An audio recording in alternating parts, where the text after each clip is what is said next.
Lezibalo ngezobugebengu obenziwa lulunye kuNtulikazi nonyaka kuze kube ngomhla lulunye kuMandulo ngesikhathi zesigaba sesithathu kuze kuyoshaya isigabeni sokuqala selockdown. Okukhathaza kakhulu izinga eliphezulu lokubulawa kwabantu bangaphezulu kwezinkulungwane ezinhlanu abantu asebebulewe kulelizwe. It's a very high number of people dying in 3 months, but nonetheless, though there are 339 less than the same time last year, if you compare with the same quarter last year, it remains the high number. We had 675 murders, as we had indicated, resulting from arguments. And the highest province which has recorded arguments, the causative factor for murder, was the KZN with 249. Amacala ayamene nokuhlukumeza ngokocansi ehle kakhulu njengoba ehle ngo-16.8%.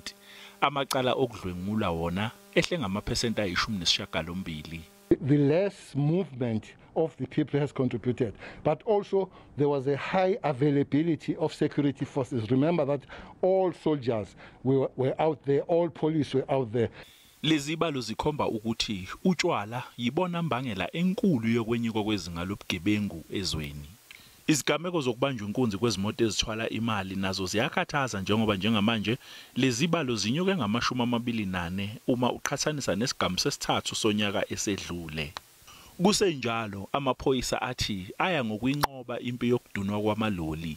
Abaphenyi sebethole indlela entsha esetshenziswayo uma ngabe kwenziwa lolu hlobo lobugebengu.